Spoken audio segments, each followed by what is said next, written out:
आयोजन समिति की ओर से हार्दिक स्वागत करता हूं। साथ में हमारे जो आयोजन मंडल है, आयोजन सचिव डॉक्टर अवध बिहारी जी, हमारे समन्वयक डॉक्टर दिग्विजय सिंह राठौर जी, सह समन्वयक डॉक्टर सुनील कुमार जी, डॉक्टर चंदन सिंह जी और आदरणीय श्रीमती विभा सिंह जी जो पीआरटी दीप की निदेशक हैं। आप सभी का हार्दिक स्वागत है, अभिनंदन है। हमारे प्रिय विद्यार्थी आज इस मंच पर हैं, मैं उनका स्वागत करता हूं। देश से हमारे जो सहयोगी मित्रगण हैं, जो मीडिया प्रोफेशनल्स हैं, मैं उनका स्वागत करता हूं। जितने आचार्यगण हैं, प्राचार्यगण हैं, जो हमारे कॉलेजों के हमारे शिक्षक बंधु हैं, सबका हार्दिक स्वागत अभिनंदन है। और आज इस विषय पर मैं आप सबका आह्वान करते हुए हमारे जौनपुर जनपद के प्रख्यात कवि रहे पंडित रूपनारायण त्रिपाठी जी की चंद पंक्तियों से आप सबका पुनः बार बार हार्दिक स्वागत और अभिनंदन करता हूं। राह तुमसे संवरती चली आ रही, रूप की बीन बजती चली आ रही, लौ दिए की मचलती चली आ रही, भूमि सोना उगलती चली आ रही, छंट गया बेबसी का अंधेरा उठो, हर तरफ रोशनी का बसेरा उठो, जो धरा पर गगन से उतारा गया, यह सवेरा तुम्हारा सवेरा उठो, यह सवेरा तुम्हारा सवेरा उठो। आप सबका बहुत हार्दिक अभिनंदन है और मैं इसी के साथ यह मंच डॉक्टर दिग्विजय सिंह राठौर को समर्पित करता हूं। वो हमारे माननीय वक्तागण को यह मंच दें। बहुत बहुत धन्यवाद। बहुत बहुत धन्यवाद सर। मैं विश्वविद्यालय के कुलपति प्रोफेसर डॉक्टर राजाराम यादव जी का भी बहुत धन्यवाद देता हूं, जिन्होंने हमें इस आशीर्वाद दिया इस कार्यक्रम को करने के लिए। पत्रकारिता घर में रह के संभव नहीं है, लेकिन इस पेंडेमिक के दौर में पत्रकारों ने खबरों को जनमानस तक पहुंचाने में कोई कमी नहीं की। वर्क फ्रॉम होम पत्रकार के लिए संभव नहीं है, क्योंकि उसे फील्ड में जाना ही पड़ेगा। इन सब के बावजूद हमें खबरों की कमी नहीं होने दिया। इन पत्रकारों ने अपने जो स्किल उन्होंने इस दौर में डेवलप की, वो आने वाले पत्रकारिता के विद्यार्थियों के लिए बहुत महत्वपूर्ण है कि हम भी उन स्किल्स को जान सकें और नए तरीके से उसको फॉर्म कर सकें कि इस तरह की परिस्थितियां और कैसे आए तो हम और बेहतर तरीके से कैसे काम कर पाए। हमारे पास आज दो वक्तागण हैं, श्री अशोक श्रीवास्तव जी और नवजोत जी। सबसे पहले हम अशोक श्रीवास्तव जी के तरफ चलेंगे। अशोक श्रीवास्तव जी के बारे में सबसे पहले मैंने तब पढ़ा था जब आप इस समय देश के प्रधानमंत्री जो नरेंद्र मोदी जी का एक इंटरव्यू लेने गए थे गुजरात, और वहां के इंटरव्यू पे डीडी ने कुछ कैंची चला दी थी और बड़ा विवाद हुआ था, और आपने फिर उन सारी चीजों पे किया तो पूरे देश भर में उस इंटरव्यू की चर्चा हुई। तो अशोक श्रीवास्तव जी नलिनी सिंह जी के समय से जो एक दौर इलेक्ट्रॉनिक मीडिया का चला और आज हम लोग आपको डीडी पे न्यूज पे देखते हैं। अशोक श्रीवास्तव जी भारत के एक जाने माने टेलीविजन एंकर, पत्रकार और लेखक हैं। आपने 18 साल से पब्लिक ब्रॉडकास्टर डीडी न्यूज से जुड़े हुए हैं और विभिन्न मुद्दों पे समय समय पे सिर्फ पत्रकारिता टेलीविजन पे ही नहीं करते हैं, समाज में भी उन मुद्दों की आप आवाज उठाते रहते हैं, इसलिए आपकी एक अलग पहचान बनी हुई है। 1996 में आपने देश के प्रतिष्ठित टेलीविजन पत्रकार श्री नलिनी सिंह जी के टीम से जुड़े और लोकसभा चुनाव के एग्जिट पोल के नतीजों का आपने सफल प्रसारण किया और यहीं से आपके टेलीविजन न्यूज करियर की शुरुआत हुई। 2014 में चुनाव के समय नरेंद्र मोदी जी का इंटरव्यू खासा चर्चा में रहा। आप विभिन्न मीडिया संस्थानों से आप जुड़े हुए हैं और विद्यार्थियों को आप मार्गदर्शक देते रहते हैं। मैं सर आपका बहुत स्वागत करता हूं कि इस कार्यशाला में आप हमारे देश के विभिन्न हिस्सों से प्रतिभागीगण जुड़े हुए हैं, जो जूम पे आपको देख रहे हैं, फेसबुक पे और यूट्यूब पे, और आगे भी इस वीडियो को देखेंगे। आपका मार्गदर्शन हम लोगों के लिए बहुत महत्वपूर्ण होगा कि आज के दौर में किन कौशल को हम और अच्छे तरीके से डेवलप करें हमारे विद्यार्थी की, इस तरह की परिस्थितियां जो आए तो हम उसमें बेहतर तरीके से काम कर पाए। Ashok Srivastava sir, please sir. बहुत बहुत शुक्रिया दिग्विजय जी और आदरणीय वाइस चांसलर महोदय और डायरेक्टर सर को मेरा प्रणाम, और सभी जो स्टूडेंट जुड़े हैं सबको मेरा प्यार भरा नमस्कार। सबसे पहली बात, आपने दिग्विजय जी एक बात कही, आपने कहा कि अशोक जी को मैं तब से जानता हूँ जब से वो मोदी जी का इंटरव्यू दिया जिसको सेंसर कर दिया, और उसके बाद जो है तो एक बड़े दुर्भाग्य की बात है कि उस इंटरव्यू से पहले मैं करीब करीब कह सकता हूँ कि 15 साल से पत्रकारिता में, इसके पहले इस इंटरव्यू से पहले भी मैं था, मैं पत्रकारिता करता रहा। लेकिन दुर्भाग्य की बात यह है कि किसी पत्रकार की पहचान आज तब बनती है जब वो किसी विवादों में घिर जाता है, और विवादों में गिरने के बाद किसी पत्रकार की पहचान बनती है तो ये दुर्भाग्यपूर्ण कह सकते हैं। बहरहाल ये तो एक आपने जिक्र किया इसलिए मैंने कहा। जहाँ तक आज का विषय है कि ये कोरोना के दौर में किस तरह की टेलीविजन स्किल्स की जरूरत है और किस तरह की जो है आपको एंकरिंग और रिपोर्टिंग के लिए किस तरह की स्किल्स की जरूरत है, ये विषय है। उस विषय पर आने से पहले मैं कहूंगा कि इस वक्त जो पत्रकारों को एक तो सबसे बड़ी जो सीख इस पूरे दौर में मिली है कोरोना संकट में, वो ये सीख मिली है कि मालिकों के भरोसे मत रहिए। क्योंकि आज जो हम संकट देख रहे हैं, सबसे बड़ा संकट देख रहे हैं, वो ये है कि पत्रकारों की नौकरियां आज कोरोना संकट के कारण जा रही हैं। हम ये देख रहे हैं कि पत्रकारों की सैलरी कट हो रही है। तो एक जो पत्रकार ईमानदारी से काम करता है, जो सिर्फ ईमानदारी से पत्रकारिता करता है, उसके लिए आज का दौर बहुत बड़ा संकट बनकर आया है। एक अखबार नहीं, मैं बहुत सारे अखबारों का नाम दे सकता हूँ जो खबरों में हैं। The Hindu, times of India, Indian express, ऐसे तमाम अखबार हैं जिन्होंने ये कहा है अपने जो जर्नलिस्ट है उनको कहा है कि आप सैलरी कट के लिए तैयार रहिए, सैलरी कट हो रही है। बड़े बड़े चैनल्स जो हम सुनते हैं, सब में नहीं लेकिन काफी चैनल से इस तरह की खबर आ चुकी है कि वहां पर सैलरी कट हो रही है, स्टाफ को निकाला जा रहा है। क्विंट जो वेबसाइट है उसने अपना स्टाफ काफी बड़ी कटौती कर दी। अभी आज सुबह मैं पढ़ रहा था कि टेलीग्राफ जो वेस्ट बंगाल का, पश्चिम बंगाल का एक बड़ा अखबार है, उसके 2 एडिशन बंद उसने कर दिए हैं और 100 से ज्यादा पत्रकारों की नौकरी चली गई है।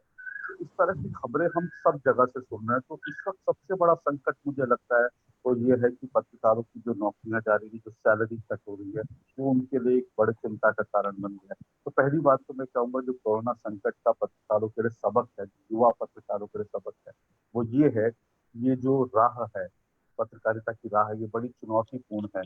और जो बड़े बड़े जो हमको मालिक दिखते हैं, जो बड़े बड़े मीडिया हाउस दिखते हैं, उनमें भी नैतिकता और उनमें भी जो नैतिक बल है वो इतना कमजोर हो चुका है कि 1 महीने के अंदर अंदर वो भरभरा के पत्रकारों की नौकरियां ले लेता है। मतलब 1 महीने भी, आप सालों से जिसके काम कर रहे हैं, वो आपको 1 महीने भी संकट के दौर में सैलरी देने की हिम्मत नहीं जुटा रहा है। ये कितने दुर्भाग्यपूर्ण बात है। तो एक तो बड़ी चुनौती ये है कि इस समय की हमारे सामने जो सबसे बड़ी आई है कि आपका अपना सर्वाइवल जो है रास्ता, वो आपको बनाना है, कैसे बनाना है, ये एक बात है।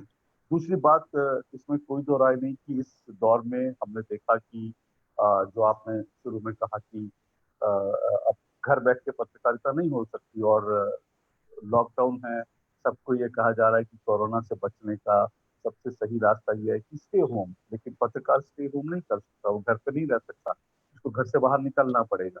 अब जब घर से बाहर निकलेगा तो उसके सामने बहुत सारी चुनौतियां होंगी। दूसरी बात, दुर्भाग्य की बात यह है कि तमाम सरकारों ने, राज्य सरकारों ने भी और सब सब जगह से इस तरह की खबर आई कि भाई ये संकट का समय है, जो निकल रहा है, चाहे वो सफाई कर्मी हो, डॉक्टर हो, उनके लिए 50-50 लाख का जो उनको बीमा दिया जा रहा है। इस तरह की बात हुई कि भाई अगर इनके साथ कई कई राज्य सरकारों ने कई जगह पे 1 करोड़ रुपए तक की बीमा देने की बात हुई डॉक्टर्स के लिए और बाकी लोगों के लिए। लेकिन पत्रकारों के लिए ऐसा किसी की तरफ से ऐलान नहीं किया गया। कुछ संस्थानों ने अपनी ओर से किया, जो अच्छी बात है, वो करना चाहिए, लेकिन सरकारों की तरफ से ये तो कहा गया कि जो मीडिया कर्मी हैं वो लोग भी कोरोना वॉरियर्स हैं, लेकिन इन कोरोना वॉरियर्स के लिए किसी ने अब तक कोई ऐलान नहीं किया। अ, अब जहाँ तक इस पूरे दौर में जो स्किल्स की जरूरत है, देखिए सबसे बड़ी बात यह है कि इस पूरे दौर में हमको बहुत सारी चीजें सिखा दी। हमको एक चीज ये सिखा दी है कि आपको जो है ऐसे दौर में भी कैसे आपको जर्नलिज्म करनी है, पत्रकारिता करनी है। देखिए एक बात बड़ी तय है, अगर लॉकडाउन भी हो, लॉकडाउन के बीच भी कहानियों की कमी नहीं होती, स्टोरीज की कमी नहीं होती, मुद्दों की कमी नहीं होती, लेकिन उसके लिए आपको संघर्ष करना पड़ता है, उसके लिए आपको निकलना पड़ता है। आज मैं देख रहा हूँ बहुत सारे पत्रकार अब सड़कों पर निकल कर स्टोरी की तलाश कर रहे हैं। लेकिन इससे पहले क्या हो रहा था, कोरोना संकट से पहले ये हो रहा था कि लोग अपने स्टूडियो में बैठे थे, एंकर्स लोग एक विवाद का मुद्दा उठा लेते थे और जो है एक खास करके पिछले कुछ समय में जो ट्रेंड हमने देखा, एक तिलकधारी को बुला लिया और एक टोपी वाले को बुला लिया और दोनों के बीच डिबेट कर, वो डिबेट अभी भी हो रही है, मैं उस पर आऊंगा। लेकिन बड़ा आसान होता था किस तरह से डिबेट बोला, लेकिन किसी का बयान उठा दिया, किसी का बयान उठा दिया। सड़क पर स्टोरी जो है जो मिलती थी वो पत्रकार किसके पीछे, नेताओं के पीछे भाग रहे थे सब कुछ। अब आप देखिए कि ज्यादातर नेताओं ने अपने आप को कमरों में बंद, वो कहते हैं कि भाई हम वो रहना चाहते हैं, सुरक्षित रहना चाहते हैं, ज्यादातर नेताओं ने कमरों में बंद कर दिया। तो इसमें क्या हुआ कि शुरू में हमने देखा स्टोरीज का अभाव देखा हमने, कि स्टोरीज नहीं निकल रही, क्योंकि पत्रकारों को समझ नहीं आ रहा था कि उनको करना क्या है। वो सड़क पर जाएं, सड़क पर क्या स्टोरी मिलेगी, लॉकडाउन है उसमें स्टोरी क्या मिलेगी। नेता कुछ दिन तक बैठ गए थे, उन्होंने बयानबाजी करनी थी। जैसे ही उसके बाद हमने देखा तबलीगी जमात का मुद्दा आया, तो एकदम से पत्रकारों को एकदम से एक जो जर्नलिज्म था, जो जो आज के दौर का जिसको जर्नलिज्म कहते हैं, उसको एक नई ताकत, नई ऊर्जा मिल गई, नई शक्ति मिल गई। और तबलीगी जमात से फिर से जो है तिलकधारी और टोपीधारी तकनीक के माध्यम से, आप क्योंकि स्टूडियो में गेस्ट आपके नहीं आ सकते, तो लोगों ने क्या किया, तकनीक के माध्यम से लोगों ने जोड़ना शुरू किया। और ये तकनीक जो है उनके लिए एक बड़ा सहारा बन गई, कि आपने ऐसे जो गेस्ट हैं जहर उगलने वाले, उनको अलग अलग जगह पे आपने जोड़ा, जूम पे जोड़ा, बाकी जगह से जोड़ा, और आपने जो है डिबेट शुरू कर दी और जान आ गई। मैं आपको बताऊं उससे पहले दरअसल हो क्या रहा था। आप उससे पहले अगर पलट कर जाएंगे तो उससे पहले दरअसल जैसे ही दूरदर्शन ने रामायण और महाभारत सीरियल को शुरू किया, उसके बाद तमाम चैनल्स की टीआरपी में भयंकर रूप से गिरावट आई थी। न्यूज चैनल, क्योंकि न्यूज न्यूज के पास खबरों चैनल्स के पास बहुत दिखाने के लिए था नहीं। और दूसरी बात यह है कि जब दिखाने के लिए कुछ नहीं था, तो लोगों ने न्यूज चैनल भी देखना कम करा, और दूरदर्शन की जब रामायण और महाभारत की टीआरपी जो है ऑल टाइम हाई चली गई। लेकिन जैसे ये जमात तमात का मामला है, एक बार फिर सेम चैनल्स को जान मिलती, और उसके बाद हमने देखा मजदूर जब सड़कों पर आए, तो मजदूरों को लेकर कुछ स्टोरीज हमने, कुछ रियल जर्नलिज्म हमने देखा, कि लोगों ने सड़क से बाहर निकले मजदूरों को लेकर के कुछ रियल जर्नलिज्म लोगों ने की। उसके बाद हमने देखा कि थोड़ा बहुत इस तरह की रिपोर्ट, अच्छी रिपोर्ट्स आने लगी। जब, लेकिन आप फिर इस दौर में एक बात और देखिए कि ज्यादातर चैनल्स पर आपको क्या दिखाई देगा, आपको चीन दिखाई देगा। चीन को लेकर के थोड़े दिन तक चैनल्स को जो है संजीवनी बूटी देने का काम किम जोंग ने किया। उनकी मौत की खबर आई तो चैनल्स वाले यही दिखाने में लग गए कि देखिए किम जोंग मरा या नहीं मरा। कुछ दिन के लिए उसको मार दिया, फिर कहा कि वो तो आ गए, फिर कुछ दिन के लिए कहा ये जो आया है ये उनका हम शक्ल है। तो कुछ दिन तक यही चलता रहा। फिर लोगों ने चीन को पकड़ा, चीन को लेकर स्टोरी करनी शुरू करी, चीन पाकिस्तान, चीन पाकिस्तान। फिर उसके बाद कश्मीर में थोड़े दिन जब एनकाउंटर हुआ, और हमने देखा कश्मीर में बड़े एनकाउंटर हुए, तो वहां पर आ गए। तो तो अगर मैं मजदूरों को का पोर्शन छोड़ दूं, तो उसके अलावा जो जर्नलिज्म था, जो पत्रकारिता में करना चाहिए था, वो हिंदुस्तान में किया नहीं गया। बहुत गिनती का कुछ पत्रकार या कुछ एंकर्स ने कुछ किया होगा, इससे ज्यादा कुछ किया नहीं गया। अब उसका अब जब नहीं हो रहा था तो क्या हो रहा था, मीडिया में फेक न्यूज का सिलसिला शुरू हो गया। आप देखिए इस दौर में, ये दौर इसलिए भी याद रखा जाएगा, कोरोना संकट का दौर, क्योंकि इस दौर में सबसे ज्यादा हमने फेक न्यूज देखी। इतनी फेक न्यूज देखी, और ये सिर्फ सोशल मीडिया नहीं, मीडिया में हमने फेक न्यूज देखी। इतनी फेक न्यूज देखी कि सुप्रीम कोर्ट को इसमें हस्तक्षेप करना पड़ा, सुप्रीम कोर्ट को, सरकार को कहना पड़ा, आप इन फेक न्यूज को रोकने के लिए, लोगों तक सही जानकारी पहुंचाने के लिए कुछ कीजिए।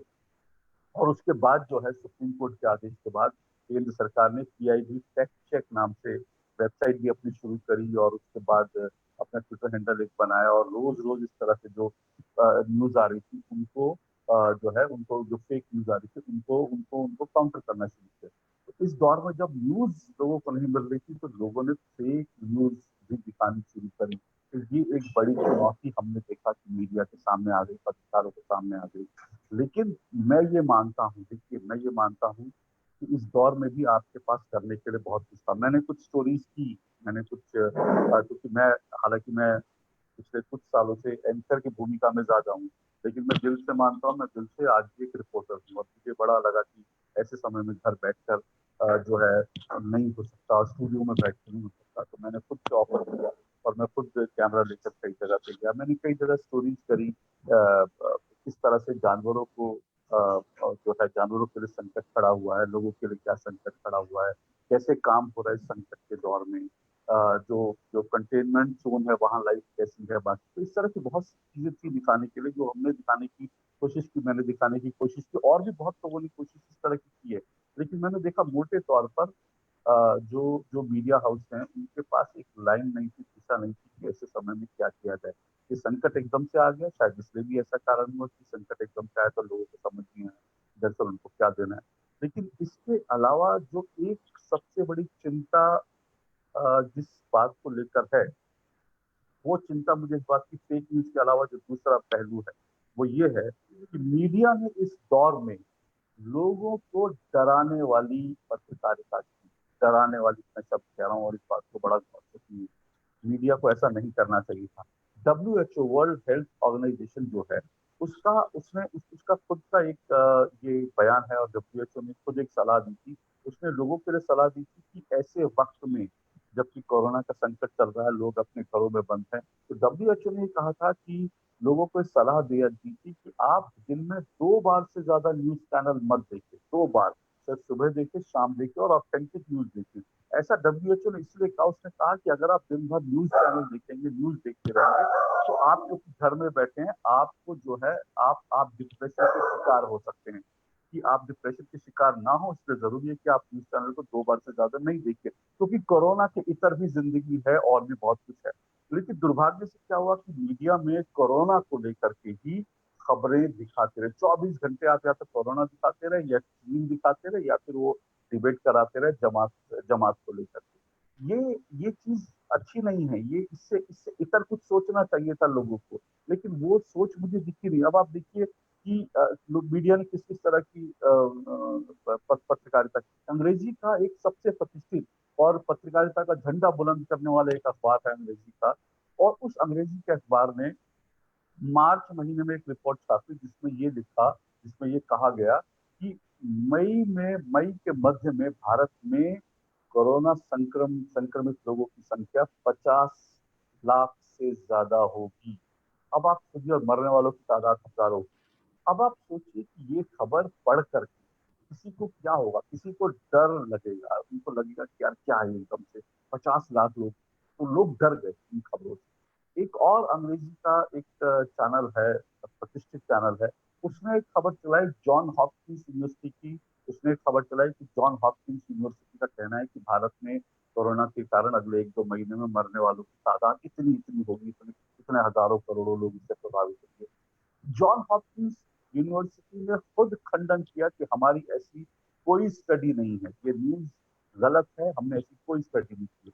उसके बाद जो है उस खबर को वापस लिया गया, लेकिन जैसा मैंने कहा इंडियन एक्सप्रेस ने। और अभी आपको 6 दिन पहले, कि अभी भी क्या हो रहा है, 6 दिन पहले की आपको घटना बता रहा हूँ। 6 दिन पहले एक बहुत बड़ा मीडिया संस्थान है, बहुत बड़ा नेटवर्क है उसका, उसके उसमें एक खबर दी जा रही थी और एंकर उसमें बहुत चटकारे लेकर के और आपको बड़े स्टाइल से आपको एंकर ये बता रही थी कि कोरोना से भी खतरनाक जो वायरस है वो आ गया है। और वो खतरनाक वायरस क्या है, वो खतरनाक 10 टमाटर के अंदर टमाटर के अंदर टमाटर के अंदर कोरोना से भी खतरनाक वायरस आ गया है, जो लोगों के लिए जानलेवा होगा। अब आप सोचिए कि टमाटर हमारी रसोई का रोज का हिस्सा है, आपने टमाटर को लेकर के एक बड़ा न्यूज चैनल खबर दिखाता है कि टमाटर में कोरोना से भी भयंकर वायरस जो है वो आ चुका है और उसके कारण देखिए क्या क्या तबाही मचने वाली। क्या ये डराने वाली खबर नहीं है? इस तरह की खबर देनी चाहिए, इस तरह की खबरें नहीं देनी चाहिए। लेकिन क्योंकि आप, आज का विषय हमारा, हम हम एंकर्स और रिपोर्टर्स की बात करते हैं। देखिए सच बात यह है कि एंकर्स और रिपोर्टर्स ये सब तय नहीं करते। चैनल्स में जो आउटपुट इनपुट एडिटर्स हैं, जो चैनल के कर्ता धर्ता हैं, जो चैनल में टॉप के लोग बैठे हैं, ये सब चीजें वो डिसाइड करते हैं। एंकर का और रिपोर्टर का काम होता है इनको सिर्फ आगे बढ़ा देना, तो बेचारे इस तरह के नहीं कर पाते। लेकिन इस दौर में भी कई एंकर्स ने जो सड़क पे कोई कई कई एंकर्स ने कुछ अच्छे प्रोग्राम किए, कोरोना को लेकर लोगों को जागरूक करने वाले प्रोग्राम की। डॉक्टर्स के साथ लगातार हम संवाद होते प्रोग्राम देखते रहे, जिनमें डॉक्टर्स लोगों को गाइड कर रहे थे क्या करना है क्या नहीं करना। इसके अलावा लोगों ने, मैंने देखा कई कई चैनल्स ने जो है मजदूरों को लेकर के भी बहुत अच्छे प्रोग्राम किए। कई रिपोर्टर्स ने सड़कों पर जाकर अच्छी स्टोरीज करी, लोगों को किस तरह की तकलीफ हो रही है इस तरह की चीज करी। तो अपना ख्याल रखना जरूरी था लोगों के लिए, रिपोर्टर्स के लिए। रिपोर्टर्स ने अपना ख्याल भी रखा और साथ साथ इस चुनौतीपूर्ण, क्योंकि जब आप देखिए आप मजदूरों की भीड़ जा रही है, उसके बीच में जाकर रिपोर्टिंग करना अपने आप में कोई चुनौतीपूर्ण काम है। और ऐसा भी नहीं है कि हम लोग शुरू में ऐसा हुआ था कि कुछ रिपोर्टर्स पीपीई किट पहन के निकल गए थे, लेकिन लोगों ने तब ये सवाल उठाया कि अरे डॉक्टर्स को पीपीई किट नहीं मिल रही है और चैनल्स वाले पीपीई किट लेके घूम रहे हैं। मुझे एक समाज सेवी एक महिला है, मेरी मित्र हैं, उन्होंने मुझे कहा कि अगर आप लोग जिस तरह से रिपोर्टिंग करते हैं, अगर आप कहें तो मैं आप लोगों को 8-10 पीपीई किट जो है भिजवा देती हूँ, ताकि आप लोग, लेकिन डॉक्टर्स के लिए पीपीई किट ज्यादा जरूरी है, इसलिए जरूरी कि रिपोर्टर पहन के घूमे। रिपोर्टर को अपना ख्याल रखने के लिए दूसरी चीजें करनी होती है, वो ठीक है, वो हमको करनी चाहिए, वो सब की जा रही थी। तो पीपीई किट पहन के कुछ लोग निकले, लेकिन वास्तव में कितना चुनौतीपूर्ण था इस दौर में निकल करके सड़कों पर करना। तो ये सब करने के लिए पत्रकारों को एक बेहतर स्किल की जरूरत है, एक बेहतर किस तरह से काम करना उसकी जरूरत है। देखिए, दुर्भाग्य की बात यह कि हमारे यहाँ पत्रकारों को ट्रेनिंग देने का जो काम है वो लगभग बंद हो गया। कि आप देखिए, चाहे युद्ध काल हो या टेररिस्ट अटैक हो या फिर कुछ और हो, अब एकदम से कोरोना संकट तो आ गया, कोरोना संकट में तो आप इसको, ये कोई बता के संकट नहीं आया, इसमें आप इनको ट्रेनिंग नहीं दे सकते थे कैसे करना है कैसे नहीं करना है। लेकिन हमने देखा कि युद्ध काल की रिपोर्टिंग भी कैसे करनी है, दंगों की रिपोर्टिंग कैसे करनी है, इसकी बेसिक ट्रेनिंग भी आज हमारे यहाँ रिपोर्टर्स को या एंकर्स को, या दंगों में किस तरह के शब्दों का इस्तेमाल करना है। दिल्ली में दंगे इससे पहले हुए तो किस तरह की भड़काऊ रिपोर्टिंग, भड़काऊ एंकरिंग और सब लोग कर रहे थे। उनको उन्होंने इस बात का भी ख्याल नहीं रखा कि आपकी इस रिपोर्टिंग, आपकी इस एंकरिंग से दंगे जो है वो भड़कने का और काम कर सकते हैं। तो ये इसलिए नहीं क्योंकि ट्रेनिंग देने का सिलसिला हमारे यहाँ बंद हो गया है। मुझे लगता है मीडिया संस्थानों को और खास करके जो यूनिवर्सिटीज हैं उनको इस बात पे ख्याल रखना चाहिए। एक अब एक स्पेशल कोर्स को इंट्रोड्यूस करने की जरूरत आ गई, एक स्पेशल चैप्टर को इंट्रोड्यूस करने की जरूरत आ गई है कि युद्ध काल, आपातकाल या इस तरह का कोई संकट आता है, कोरोना संकट जैसा आता है, उसमें पत्रकारों को क्या करना चाहिए, उसके लिए बेसिक उनको एक ट्रेनिंग देने की जरूरत है, जो अभी नहीं थी, जिसके कारण हमने नुकसान बहुत देखा। तो ये सब चीजें हमको सोचनी है और इसमें से हमको एक रास्ता निकालना है कि हम क्या कर सकते हैं और हमको इससे सबक लेते हुए आगे बढ़ना है। और मैं अपनी बात को आगे अभी फिलहाल विराम दे रहा हूँ, आगे कुछ सवाल होंगे, अभी नवजोत जी भी इंतजार कर रही, उनको भी मैं सुनना चाहता हूँ, हम सब लोग सुनना चाहते हैं। तो उसके बाद में कुछ और चीजें आएंगी तो मैं उस पर आऊंगा, लेकिन बेसिक जो मुझे लगा इस दौर का जो सबसे बड़ी चुनौती और संकट काल में चुनौती थी, वो चुनौतियां ये हैं। स्किल्स और वो जो चीजें हैं वो तो सेकेंडरी चीजें जो हमने अभी तक दी नहीं है, लेकिन अब देनी पड़ेंगी, हमको सोचनी पड़ेगी। जी दिग्विजय। बहुत बहुत धन्यवाद अशोक श्रीवास्तव सर, आपके पास इतना अनुभव है कि आपके इन अनुभवों से हमारे विद्यार्थी और हम लोग खुद बहुत सारी नई चीजें मिलेंगे। और जहां आप पाठ्यक्रम में इस विषय को, इस मुद्दे को जोड़ने की बात की है, तो इस वेबिनार में जो वेबिनार के निदेशक हैं डॉक्टर मनोज मिश्रा जी, हम उनसे ये मांग करेंगे कि इसको पाठ्यक्रम में वो जोड़ें और इन सारी चीजों पे हो, और अंत में वो इस पे अपनी, मुझे लगता है कि इस पे अपना विचार भी रखेंगे। विभिन्न विषयों पे, विभिन्न चीजों पे आपने जो बात रखी उसकी, उस पे बहुत सारे हमारे पास सवाल हैं, लेकिन इन सवालों पे हम बाद में पहुंचेंगे। हमारे पास दूसरी वक्ता है नवजोत जी, जिन्हें हम बहुत सारे उनके पॉलिटिकल रिपोर्टिंग, फील्ड रिपोर्टिंग से उनको पहचानते हैं कि उन्होंने किस तरीके से काम किया। उनका सवाल एक बार मैंने देखा कि टेलीविजन पे वो इंटरव्यू एक से पूछ रही थी, कोई प्रत्याशी था मुझे लगता है किसी चुनाव में, और उन्होंने सवाल किया कि आपके ऊपर क्या किसी तरह का आरोप लगा हुआ था, और उन्होंने इतने भीड़ के सामने उस प्रत्याशी से इतने झटके में वो सवाल पूछा कि आपके ऊपर इस तरह का आरोप लगा हुआ है, वो एकदम घबरा गया और उन्होंने कहा नहीं नहीं, ये मेरे ऊपर सिर्फ आप ही आरोप लगा रही हैं और कोई दूसरा आरोप नहीं लगा रहा है। एक महिला इतने झुंड के बीच में और इतने लोगों के बीच में और इतनी दमदारी से अगर सवाल पूछती हो तो कहीं ना कहीं ये लगता है कि कितनी तपस्या की है अपनी इस पत्रकारिता की विधा में। नवजोत रंधावा जी का 2 दशक इस मीडिया में अनुभव है, और आप सहारा, न्यूज 18, आज तक जैसे प्रतिष्ठित संस्थानों में आपने काम किया और एक अलग छवि बनाई है। वास्तविक रूप में जो टेलीविजन का एंकर होता है वो पत्रकारिता के विद्यार्थियों के लिए एक बहुत ही रोल मॉडल हो जाता है। पत्रकारिता का विद्यार्थी सोचता है कि हम टेलीविजन पे एंकरिंग करें, वो यात्रा शुरू करता है और कहाँ तक पहुंचता है ये तो उसका परिश्रम जानता है। लेकिन आलोक जी जैसे हो गए और नवजोत जी जैसे हो गई, ये लोग कहीं ना कहीं पत्रकारिता विद्यार्थियों को आकर्षित करते हैं और विद्यार्थी उस तरह उनसे बोलना सीखते हैं, उस तरह का ड्रेस पहनना सीखते हैं, तो बहुत सारी चीजें हैं। नवजोत जी हमेशा बेबाकी और दमदारी से मुद्दे उठाती हैं और आपकी हिंदी, अंग्रेजी और पंजाबी भाषा में अच्छी पकड़ है। आप उन पत्रकारों में शामिल हैं जो सतही ज्ञान तक सीमित नहीं रहते और राजनीति में आपकी अच्छी पकड़ है और आप इसकी रिपोर्टिंग करती हैं। मैं बहुत ज्यादा समय न लेते हुए मैं सीधे नवजोत जी के पास चलता हूं और आपका बहुत बहुत स्वागत करता हूं कि आपने हमें समय दिया। और नवजोत जी आप अपने इस विचार करें और ये किस तरह से बच्चे अपने को तैयार करें जो आने वाला समय है, वो किन स्किल की जरूरत है, मैं उस पर चाहूंगा कि आप अपने विचार इन मुद्दों पे रखें।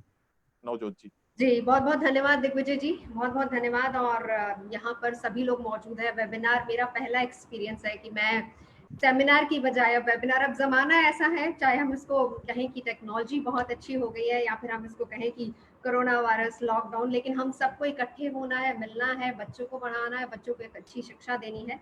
तो बहुत-बहुत धन्यवाद दिग्विजय जी आपका, वाइस चांसलर साहब और डायरेक्टर साहब, आप सभी को मेरा नमस्कार। और जितने भी साथी लोग यहाँ पर सुन रहे हैं, आप सभी को नमस्कार। अशोक जी को भी नमस्कार। पहली बार मैं और अशोक जी यहाँ वेबिनार के जरिए मुखातिब हो रहे हैं एक दूसरे से।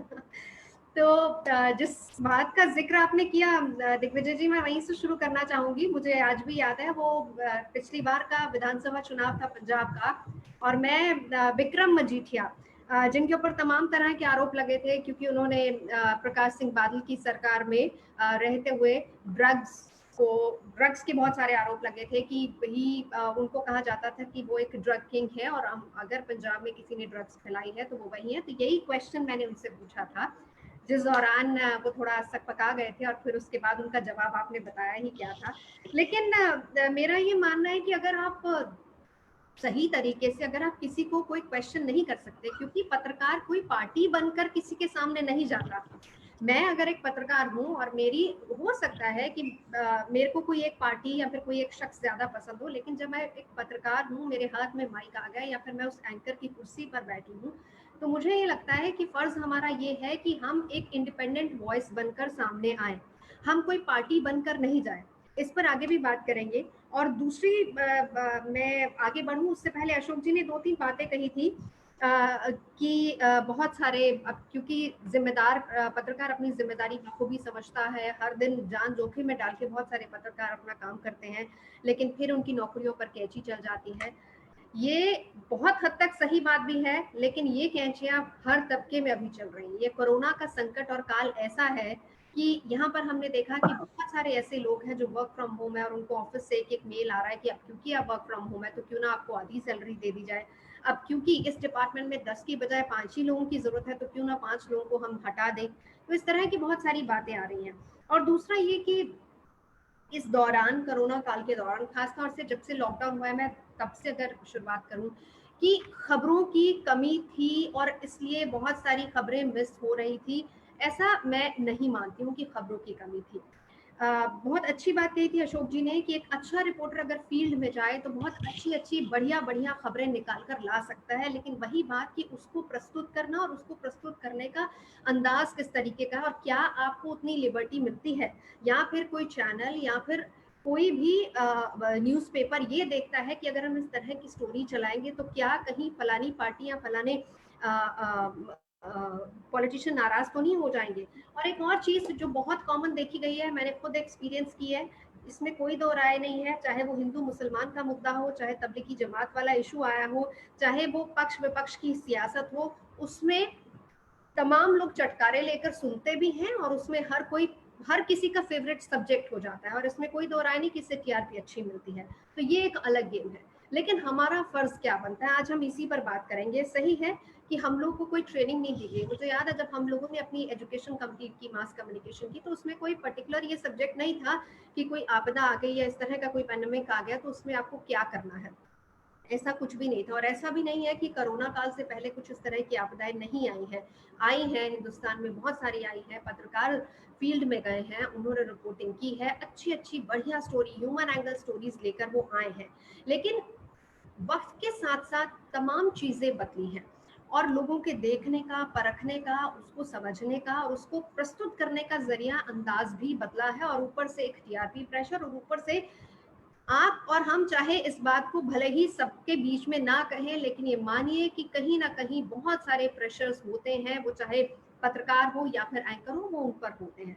और उन सबसे जूझते हुए किस तरीके से आप खुद को प्रेजेंट करते हैं, किस तरीके से अपनी कहानी लोगों तक पहुंचाते हैं, ये एक बहुत बड़ी बात होती है। अब जब हम इस बात पैंडेमिक की बात करते हैं तो मेरा ये मानना है कि चाहे वो एंकर हो या फिर कोई रिपोर्टर हो, उसकी जिम्मेदारी बहुत ज्यादा बढ़ जाती है। अब जिम्मेदारी अलग अलग तरीके से होती है कि आप सही, स्पष्ट, सच्ची, अच्छी खबर लेकर आए, आप कोई फेक न्यूज ना लेकर आए, जैसा अशोक जी ने भी जिक्र किया था। बहुत हद तक मैं 100% अशोक जी से सहमत हूँ। फेक न्यूज का जमाना, और देखिए सबसे बड़ी बात तो ये है कि आजकल जिसके हाथ में स्मार्टफोन है वो समझता है कि मैं तो एंकर बन गया या मैं तो रिपोर्टर बन गया। मेरे गली मोहल्ले में, आस पड़ोस में कहीं भी कुछ खबर हो रही है तो मैं उसको पैन करके रिकॉर्ड करके किसी को भेज दूंगा, नहीं भी भेजूंगा सोशल मीडिया पर अपलोड कर दूंगा। उससे क्या होगा, कम से कम मेरी पॉपुलैरिटी हो जाएगी और ये खबर चल जाएगी। लेकिन जनाब, लोगों को ये समझना चाहिए, स्मार्टफोन से अगर कोई एंकर बनता तो शायद तमाम इंस्टीट्यूट में ये कोर्स खत्म हो जाता। जर्नलिज्म के कुछ एथिक्स होते हैं, कुछ कानून होते हैं जिनको पढ़ना समझना बहुत जरूरी होता है, प्रोटोकॉल्स होते हैं, उसको किस तरीके से देखना एक जिम्मेदारी है आपकी, और उस गंभीरता को भी समझना है हमें, तभी हम वो खबर दे सकते हैं। वहां से शुरू होती हैं सारी फेक न्यूज, जिनको बहुत बार करेक्ट भी किया जाता है, पहली बात। दूसरी चीज, फेक न्यूज यहाँ से भी शुरू होती है जब एक होड़ मच जाती है, 4 पत्रकार फील्ड में गए हैं, एक खबर निकालनी है, कौन सा पत्रकार सबसे पहले सबसे जल्दी वो खबर अपने चैनल को देगा, यहाँ से भी फेक न्यूज की शुरुआत होती है। जल्दी के चक्कर में और जल्दबाजी में हम लोग बहुत सारी गड़बड़ और बहुत सारी गलतियां कर जाते हैं। ऐसा हुआ भी है, माफिया भी मांगी गई है चैनल्स की तरफ से। इन चीजों को बहुत ध्यान रखना चाहिए, ये चीजें नहीं होनी चाहिए, क्योंकि आप एक जिम्मेदार पत्रकार हैं। आप जब फील्ड में उतरते हैं, आप जनता की आवाज बनते हैं, हम एक कड़ी बनते हैं जनता और सरकार के बीच में, लोगों की आवाज उठाएं, लोगों की आवाज सुनाएं, और इसलिए जिम्मेदारी हमारी बहुत ज्यादा बढ़ जाती है। जिस दौरान मोदी जी ने लॉकडाउन का अनाउंसमेंट किया था, उसी दौरान उन्होंने जब ये बात कही थी कि doctors, nurses, police officers, army officers और पत्रकार भी फ्रंट लाइनर्स हैं। जब उन फ्रंट लाइनर्स की बात होती है तो यकीन मानिए, एज ए पत्रकार हम सभी को बहुत गर्व होता है कि हम देश के लिए कुछ कर रहे हैं, हम भी एक सिपाही की तरह फील करते हैं, बहुत गर्व होता है। लेकिन फिर जब फील्ड में उतरते हैं तो कई बार ऐसा होता है कि वो जिम्मेदारियां पीछे रह जाती हैं, हम तैश में आकर कई बार रिपोर्टिंग करने लग जाते हैं। वो नहीं होना चाहिए, वो बहुत गलत है।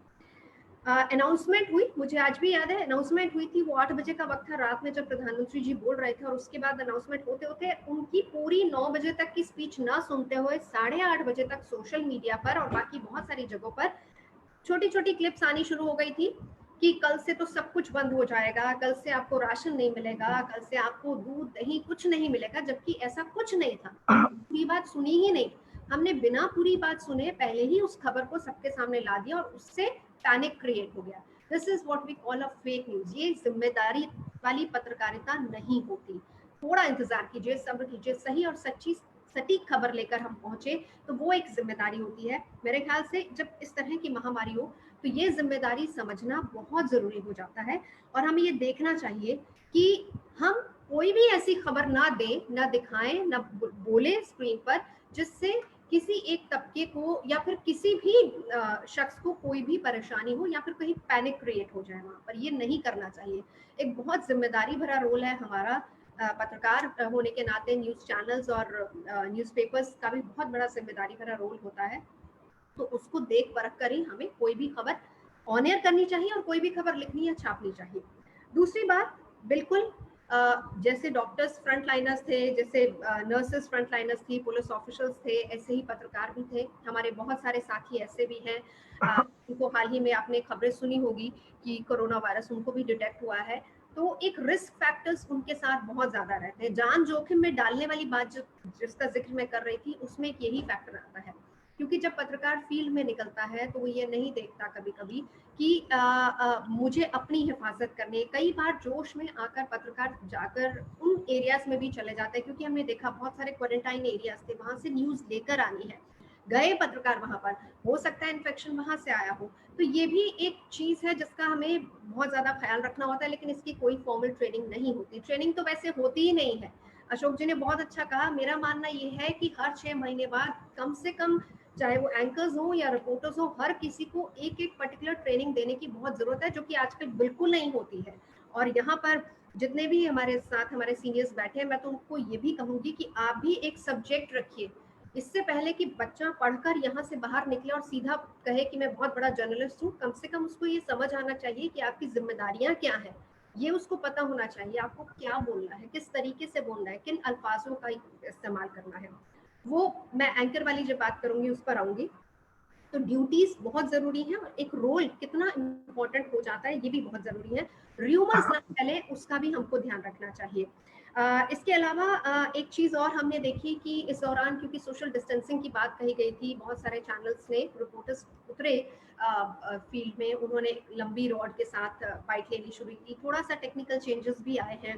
टेक्निकल चेंजेस इस तरीके से भी आए कि किसी एक जगह से सिर्फ हमने विजुअल्स मंगवाए, फिर उसके बाद उसको एक स्टोरी में बनाकर उसको स्टोरी फॉर्म में हम लोगों ने पेश किया। ये इलेक्ट्रॉनिक मीडिया की बात कर रही हूँ। थोड़ा सा चेंजेस ये भी आए हैं, अच्छे हैं, लेकिन मेरा मानना है कि जब तक हम फील्ड में नहीं उतरेंगे तब तक हम उस खबर को फील नहीं कर पाएंगे, और जब तक हम फील नहीं कर पाएंगे हम उसको सही तरीके से प्रेजेंट नहीं कर पाएंगे।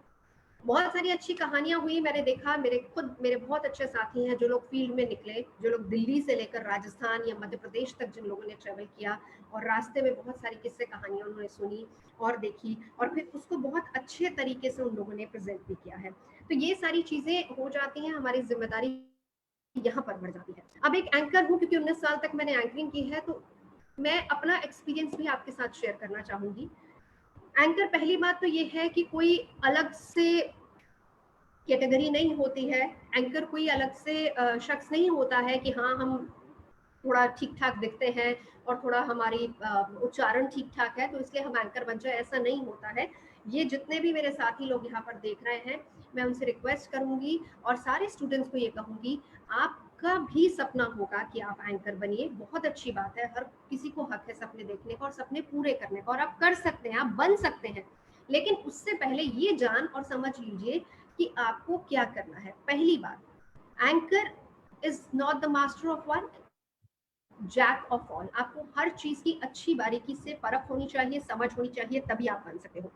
आपकी फील्ड रिपोर्टिंग बहुत अच्छी होनी चाहिए। जैसा मैंने अभी कहा कि जब तक आप उस खबर को फील नहीं करेंगे आप उसको प्रेजेंट नहीं कर सकते, और फील करने के लिए आपको फील्ड में जाना ही पड़ेगा। जब आप फील्ड में जाएंगे, उस खबर को फील करेंगे, समझेंगे, परखेंगे, वहां का माहौल कैसा था, इमोशंस कैसे थे लोगों के, क्योंकि एंकरिंग में कई बार आपको इमोशंस भी अप्स एंड डाउन्स करने पड़ते हैं। आपकी वॉइस मॉड्यूलेशन बहुत इंपॉर्टेंट है, शब्दों का उच्चारण बहुत इंपॉर्टेंट है।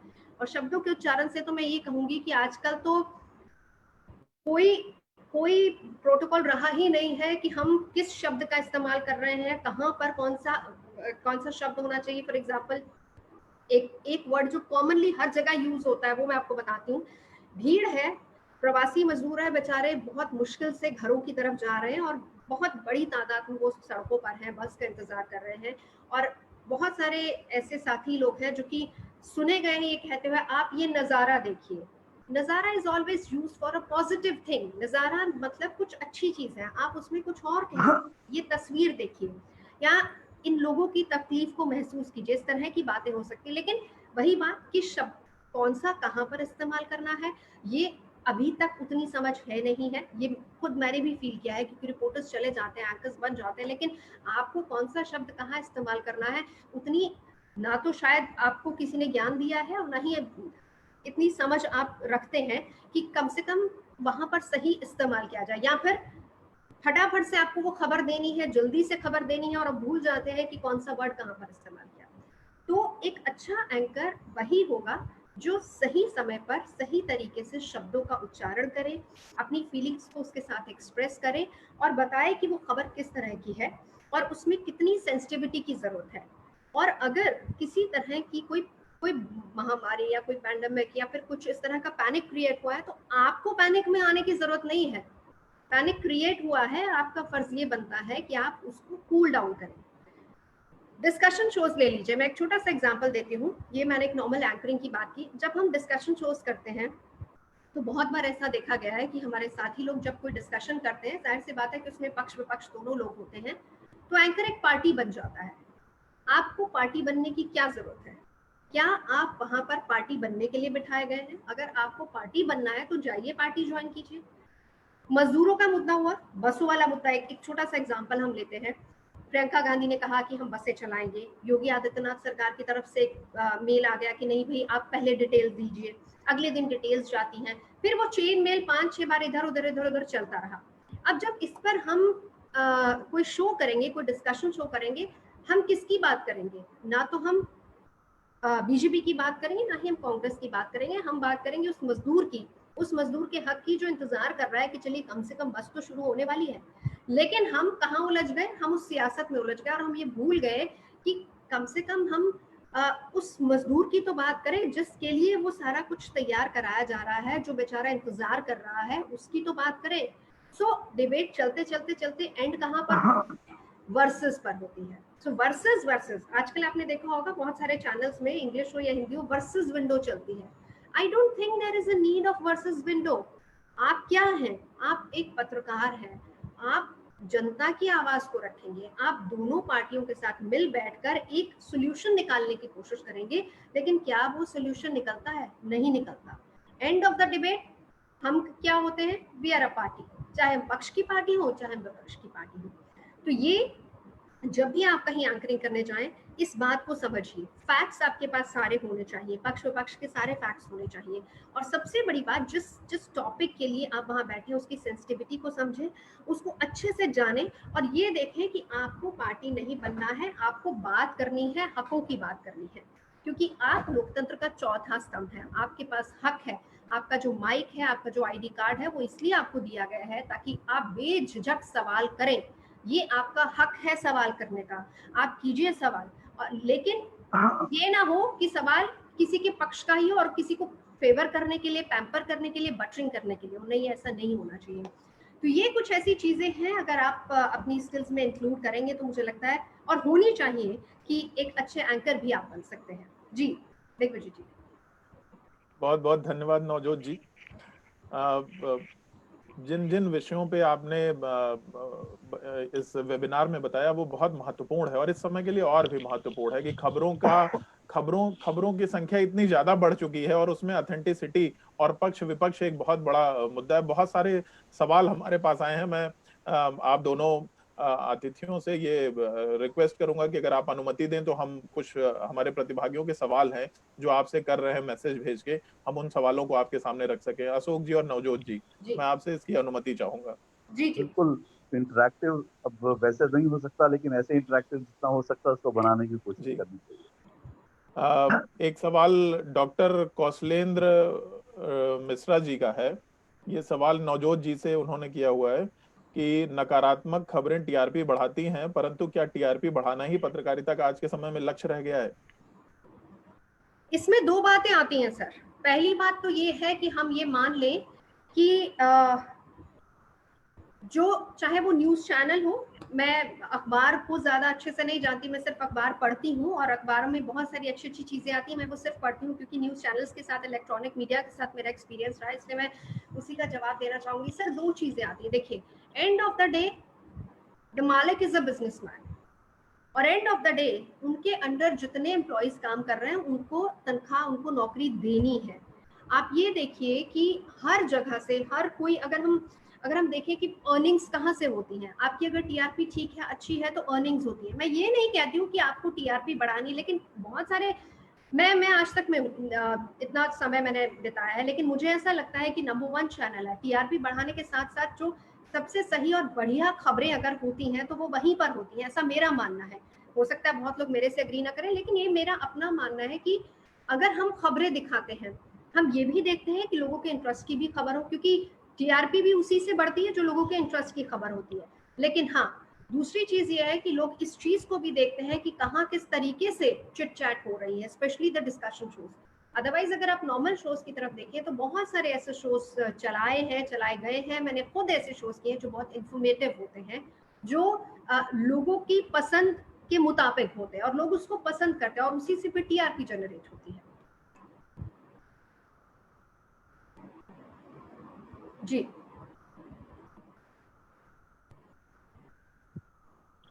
जी जी। दिग्विजय जी, आप लाइन पर हैं? जी।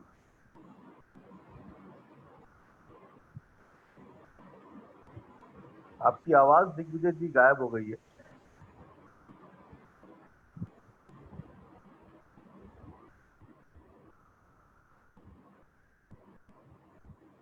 हेलो, मेरी आवाज आ जी रही अब है? जी जी अब जी आ आपकी रही है। आवाज आ रही है जी। हमारे साथ बहुत सारे लोग जुड़े हुए हैं और एक सवाल है दून विश्वविद्यालय देहरादून के प्रोफेसर हैं एचसी पुरोहित जी। हेलो। जी जी हम सुन रहे हैं आपको। सुन रहे हैं सर, दिग्विजय जी सुन रहे हैं आपको हम। लगता है एचसी पुरोहित जी डिस्कनेक्ट हो गए हैं। अशोक श्रीवास्तव जी से सवाल है। हमारे डिपार्टमेंट के स्टूडेंट हैं बीर बहादुर सिंह और जी आतुर जी, बीर बहादुर सिंह को अनम्यूट करें। नहीं, मैं हूँ दिग्विजय जी। मैं तो आई एम वेरी मच अच्छा, हियर। एससी पुरोहित सर आ गए जी हैं। जी। एससी पुरोहित सर का अ, सवाल अशोक श्रीवास्तव सर से है। अब आप लोग सवाल करें सर। पहले तो मैं बहुत बधाई देना चाहूँगा वीर बहादुर सिंह पूर्वांचल विश्वविद्यालय के जनसंचार विभाग को कि आज का जो सत्र आपने आयोजित किया और इतने मेच्योर पत्रकारों को मैंने पहली बार सुना इतनी कम उम्र में। जिस प्रकार से अशोक जी ने बड़े विस्तार से जिक्र किया पैंडेमिक के दौर में और एक जिम्मेदार पत्रकारिता को किस तरह से अपना कार्य करना चाहिए। और उसके बाद नूपुर जी ने तो पूरा एथिक्स और प्रोफेशनलिज्म और बिजनेस से लेकर के जो सच्चाई है उसको किस तरह से आपके समक्ष रखा। मुझे लगता है कि ये निश्चित रूप से हमारे विद्यार्थियों के लिए और विशेष तौर पर जो हमारे शोधार्थी हैं और शिक्षकों के लिए इस प्रकार की जानकारी बहुत ही लाभकारी होगी। और विशेष तौर पर वो विद्यार्थी जो शिक्षा ग्रहण करने के उपरांत विभिन्न चैनल्स में या समाचार पत्रों के साथ जुड़ करके करियर सुधार अपना संवारना चाहते हैं, उनके लिए आज एक बहुत बड़ा लेसन सीखने को मिला। और मैं तो इतना बहुत बहुत धन्यवाद डॉक्टर हाईलाइट हूँ। पुरोहित सर। जी जी। और मेरा सवाल हाँ, आप अपना सवाल करें अशोक जी से। जो इश्यूज आज उठाए गए हैं, क्या हम अपने पाठ्यक्रमों में बोर्ड ऑफ स्टडीज में इनको कॉर्पोरेट करके क्यों ना इसको विश्वविद्यालय शिक्षा का अंग बनाएं। जो बातें नूपुर जी ने और अशोक जी ने उठाई हैं इनको विश्वविद्यालय नवजोत जी, मैं नाम नवजोत करेक्शन जी। जी जी नवजोत जी ने और अशोक जी ने जो बातें उठाई इनको हम विश्वविद्यालय की जो हमारी विधायी समितियां हैं और उसको सिलेबस का हिस्सा बना करके अपने विद्यार्थियों को इस लाइन पर ट्रेन करेंगे। बिल्कुल बिल्कुल पुरोहित सर, इस पे हम बात करेंगे और आपकी बात हमारे बहुत डीन बहुत सर धन्यवाद। बैठे हुए हैं, डॉक्टर मनोज सर हमारे बहुत साथ। बधाई है। विभाग के छात्र बीर बहादुर सिंह हैं, इनको अनम्यूट करें। वीर बहादुर सिंह को अनम्यूट करें। और हाँ, वीर बहादुर, आप सवाल करें अशोक जी से। हाँ सर प्रणाम।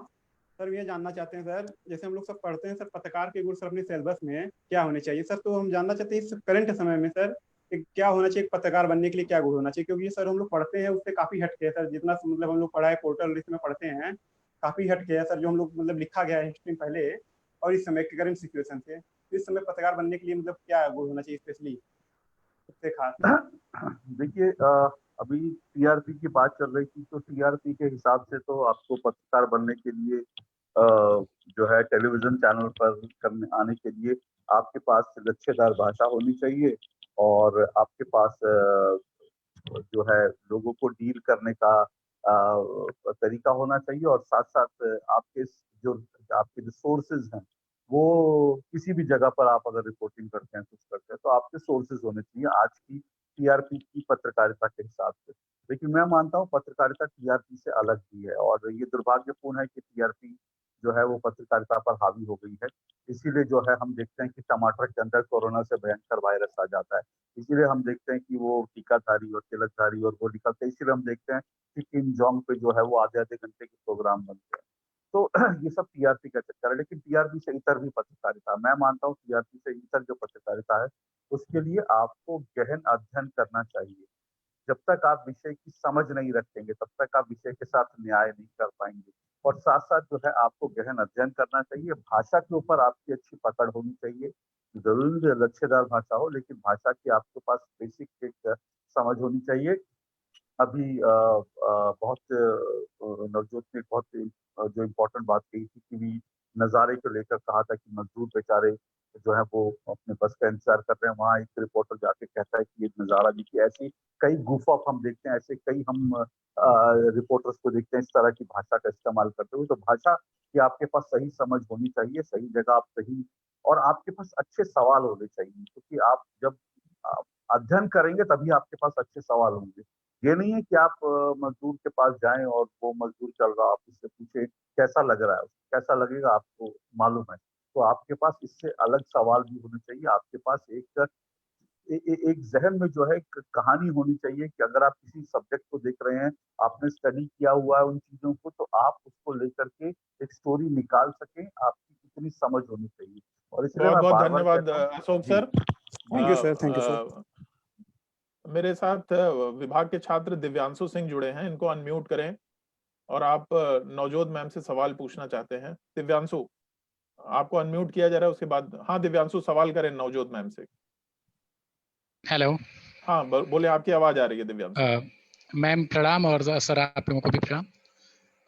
मैम मेरा सवाल ये है कि ऐसे समय में जबकि हम क्लासेस जो करते हैं मैम, उन्हें हमें बहुत ज़्यादा से ज़्यादा हिस्ट्रियों की चीज़ें पढ़ाई जाती हैं, तो क्या पत्रकार बनने के लिए हमें उतनी ज़्यादा हिस्ट्री की ज़रूरत है, या फिर जो प्रेजेंट टाइम की चीज़ें हैं वो इम्पोर्टेंट हैं? नहीं, मेरा ये मानना है कि पत्रकार के पास जितना ज्यादा ज्ञान होगा उतना ही कम होगा।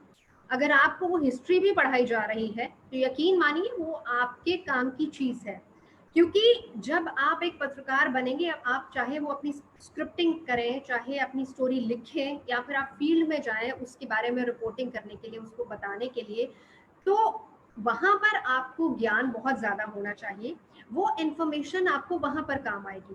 फॉर एग्जाम्पल, जब हम किसी भी इस महामारी की बात कर लेते हैं, कोरोना महामारी की।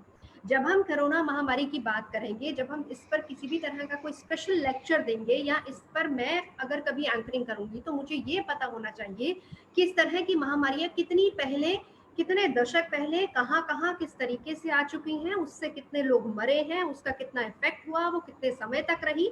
सो दिस इज हिस्ट्री। सो ऐसा नहीं है कि मैं वो नहीं पढ़ूं क्योंकि ये तो जी मेरे काम ही आगे नहीं आएगी। पत्रकार का वो सवाल जितनी पूछना है ज्यादा मैम नॉलेज आपको? होगी उतना ही वो ओके। शार्प होगा, और उतने ही अच्छे तरीके से आप खुद को प्रेजेंट कर पाएंगे। ये मेरा मानना है जी। धन्यवाद ma'am.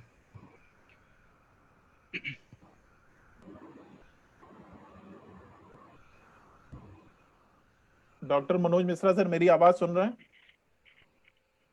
Doctor Manoj Mishra sir को अनम्यूट करें। हेलो। हाँ जी, आवाज आ रही है। मनोज सर, हमने डिस्कशन लिया और बहुत सारे लोगों ने इस पे बात रखी। अंत में हम धन्यवाद ज्ञापन के लिए विभा मैम को बुलाएंगे। उसके पहले मैं एक आपका विचार इस पे सुनना चाहूंगा कि आपने इतने देर की चर्चा सुनी। मैम बहुत, नवजोत मैम बहुत सारे सवाल हैं, सवालों की बहुत लंबी लिस्ट है, हम आपको भेजेंगे। भेजिएगा दिग्विजय जी, मैं बिल्कुल खाली हूँ आजकल, किसी भी चैनल, किसी मीडिया के साथ नहीं हूँ, जिसका सेवाएं चाहिए आप जरूर। मैम एक सवाल डॉक्टर नीरज कुमार का है, एंकर का चीखना चिल्लाना कितना सही होता है टेलीविजन पे? मैं ये बहुत सवाल बार चीखी हूँ। देखिए, मैंने वही कहा कि आपको जब आप एंकरिंग करते हैं तो आपको उस खबर की फीलिंग होनी चाहिए। कई बार बहुत गुस्सा आ जाता है। अब जैसे जिस बात का, मैं भी जिस शब्द का जिक्र कर रही थी, नजारा, ये मानिए मुझे इतना गुस्सा आता है कि जब मैं एंकरिंग कर रही होती हूँ और मेरा कोई रिपोर्टर उसको नजारा कह दे, तो मेरा वहां पे एंकरिंग टेबल पे बैठे मैं बहुत ज्यादा गुस्से में आ जाती हूँ, और गुस्सा किस रूप में निकलता है पता नहीं। और इसीलिए दूसरा, चीखना चिल्लाना थोड़ा एक्टिंग भी होती है, और हर कोई इसको अपने तरीके से मानता है, अपने तरीके से प्रेजेंट करता है। लेकिन मेरा मानना है, जब आराम, सही और स्पष्ट तरीके से खबरें पढ़ेंगे, तसल्ली से पढ़ेंगे, तो लोग आपको सुनेंगे, और जो भी समझदार व्यक्ति होगा वो उसको समझेगा। ऐसा नहीं, अब मैं, अशोक जी यहाँ बैठे, मैं अशोक जी की बहुत सारी बुलेटिन्स, न्यूज बुलेटिन्स देखती हूँ। वहां पर इतना ज्यादा नहीं चलाया जाता डीडी में, लेकिन मुझे डीडी के बहुत सारे शोज बहुत पसंद आते हैं। जब सुकून से न्यूज देखनी होती है तो हम वही स्विच ऑन करते हैं। तो जब लोगों को पसंद, जब मुझे पसंद आता है तो फिर लोगों को तो आएगा ही पसंद। तो चीखना चिल्लाना बहुत जरूरी भी नहीं होता है। बहुत बहुत धन्यवाद मैम। मनोज सर, आप दो शब्द कुछ, इतनी बढ़िया परिचर्चा हुई, अशोक श्रीवास्तव सर ने इतने बढ़िया बातें बोली, नवजोत मैम ने बताई, दो शब्द कुछ कहें सर। मैं 1 मिनट में बताना चाहूंगा। आज की ये सब चर्चा बहुत सार्थक रही डॉक्टर साहब। मनोज सर, आप अपना ऐसा है वीडियो आप अपना बंद कर दीजिए। नवजोत जी ने और आदरणीय श्री अशोक श्रीवास्तव जी ने, हाँ सर बोले, अब आप बोलिए। बहुत उच्च कोट की चर्चा हुई, और आज जो है विद्यार्थियों को, अशोक जी ने कहा कि आज प्रशिक्षण की बहुत जरूरत है। अक्सर आप देखते होंगे कि जैसे आप जानते हैं 60 के दशक में चीता जो है देश से चले गए थे, लेकिन अभी भी रिपोर्ट में आ जाता है चीते खाल बरामद हो गई। ये प्रशिक्षण की कमी को कहीं न कहीं दर्शाता है। आदरणीय नवजोत जी ने जो कहा है कि शब्दों का प्रयोग, भाषा कहाँ कैसे प्रयोग करनी चाहिए, बहुत ऊंची बात कहा है। ये बहुत सार्थक सत्र रहा ये, और बहुत उम्दा। और मैं दोनों जो हमारे आदरणीय अतिथि हैं, मैं इनका बहुत हार्दिक धन्यवाद देता हूँ कि आप बहुत आए बहुत और आपने बहुत गूढ़ बातें की। और मैं इसी मंच से एक निवेदन भी करूंगा आदरणीय अतिथि जनों से कि जब कोरोना का संकट खत्म हो तो विश्वविद्यालय अवश्य आए। हमारे बहुत माननीय कुलपति जी जो हम लोगों के प्रेरणा स्रोत हैं, प्रोफेसर डॉक्टर राजाराम यादव जी ने एक बहुत उच्च शैक्षिक परिवेश स्थापित किया है। मैं आदरणीय अतिथिगण से चाहूंगा कि वो जरूर एक बार कोरोना के बाद विश्वविद्यालय आए, हम उनको सादर आमंत्रित करेंगे। और बहुत बहुत दो धन्यवाद पंक्ति, सर। अच्छा बिल्कुल बोलें बस सर। एक पंक्ति, एक अंतिम लाइन के साथ बात खत्म करें डॉक्टर साहब जी कि कभी दिन की धूप में झूम के, कभी सबके फूल को चूम के, यूं ही साथ साथ चले सदा, कभी खत्म अपना सफर न हो। बहुत बहुत धन्यवाद और आभार। बहुत बहुत धन्यवाद। और अब हम कार्यक्रम के समापन के तरफ हैं और हमारे साथ पीआर नीति की निदेशक विभा सिंह जी हैं, वो इस लोगों का धन्यवाद ज्ञापन करेंगे। उसके पहले मैं 2 शब्द कहना चाहता हूँ। इन 2 महान एंकरों के कार्यक्रम की एंकरिंग करने का मुझे सौभाग्य मिला, इसके लिए मैं बहुत आभारी हूँ आपका। आप दोनों अपने विधा के महान खिलाड़ी हैं, और जो अगर मुझसे कुछ त्रुटियां हुई होंगी तो मैं उसे आगे अपडेट करूंगा अपने को। बहुत बहुत धन्यवाद दोनों अतिथियों का। और विभा मैम, आप धन्यवाद ज्ञापन के लिए मैं आपको आमंत्रित करता हूँ। नमस्कार, मैं विभा सिंह। आज जो ये संयोजन हुआ है वीर बहादुर सिंह पूर्वांचल विश्वविद्यालय जौनपुर का और पीआर नीति के साथ आयोजित इस कार्यशाला में देश के विभिन्न भागों से बहुत सारे लोगों ने इसमें प्रतिभाग किया। मैं आप सभी लोगों का बहुत धन्यवाद करती हूँ, जिन्हें हम लोग अक्सर टेलीविजन पर देखते थे। आज तकनीकी तरीकों के कारण आज हम उनको सामने से सुन रहे हैं। बहुत अच्छा लग रहा है। हमारे आमंत्रित अतिथि श्री आलोक श्रीवास्तव जी ने बहुत ही रोचक तरीके से अपनी बात रखी, जिसके लिए मैं उन्हें धन्यवाद देती हूँ। नवजोत जी की मैं बहुत आभारी हूँ, जिन्होंने अपना बहुमूल्य समय दिया। आपका टेलीविजन इंडस्ट्री में एक लंबा अनुभव है, और आज मुझे पता चला कि आप 19 साल का आपका लंबा अनुभव है, और यह अनुभव अपने आप में एक पूरी किताब है। इस कार्यशाला में इस किताब के कुछ पन्ने पलटकर आपने हम लोगों का जो ज्ञान बढ़ाया, उसके लिए मैं तहे दिल से आपका धन्यवाद करती हूँ। पूर्वांचल विश्वविद्यालय के कुलपति प्रोफेसर डॉक्टर राजाराम यादव जी और डीन डॉक्टर मनोज मिश्रा जी का भी धन्यवाद देती हूँ, जिन्होंने इतने बेहतर तरीके से इस कार्यक्रम को आयोजित करने में अपना पूर्ण योगदान दिया। और अंत में इस कार्यक्रम के संयोजक डॉक्टर दिग्विजय जी को धन्यवाद देती हूँ, जिन्होंने बहुत अच्छा संयोजन किया। एक बार पुनः पीआर नीति की तरफ से आप सभी का बहुत बहुत धन्यवाद। बहुत बहुत धन्यवाद मैम। ये हमारी एक टीम थी जिसमें doctor Manoj Mishra sir, doctor Sunil Kumar sir, doctor Awadh Bihari sir और हम लोग लगे रहे। आप लोग हम अपने इतना बहुमूल्य समय हमें दिया। Thank you very much ma'am. सबको बहुत बहुत धन्यवाद। Thank you very much. Thank you.